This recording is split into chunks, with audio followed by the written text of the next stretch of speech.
Dans certaines circonstances, un match nul donne lieu aux jubilations quand ce résultat suffit pour permettre à une équipe de franchir un palier dans une compétition. C'est en cela que le résultat obtenu par les Sao dans leur confrontation avec l'équipe du Ghana n'est pas loin d'être considéré comme une victoire, mais sans plus. Car en toute chose, il faut un temps pour exulter de ce qui nous arrive en bon. C'est humain et légitime de la part des Tchadiens qui ne se sont pas privés de manifester leur joie quand on sait que d'autres compatriotes n'avaient plus foi en cette équipe des Sao, leur équipe nationale. Non pas parce que cette frange des Tchadiens se délecte en voyant les Sao au creux de la vague footballistique du continent. L'attitude de cette deuxième catégorie des Tchadiens s'explique simplement par une absence de performance qui a sûrement trop duré comparé au palmarès des équipes de la sous-région, ne serait-ce qu'au niveau de la CEMA. L'exigence des résultats de la part de ces Tchadiens à l'égard des Sao, d'aucuns parleraient même de leur intransigeance, traduit un désir de voir enfin cette équipe nationale émerger en s'illustrant de fort belles manières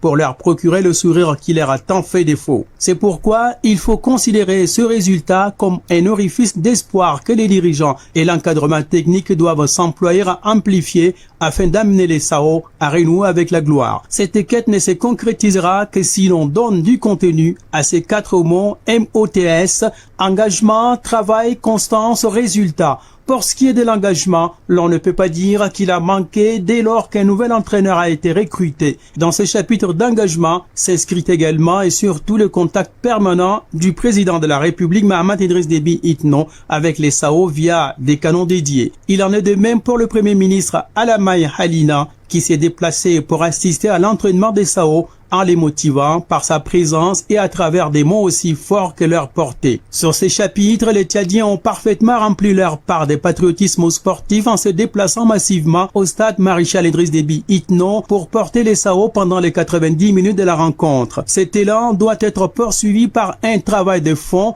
à inscrire dans la durée. Pour que cette flamme ne tombe pas, il est impératif de lui imprimer une certaine constance. C'est seulement de cette manière et pas d'autre que l'on pourrait compter avec les Sao sur l'échiquier footballistique africain et même au-delà.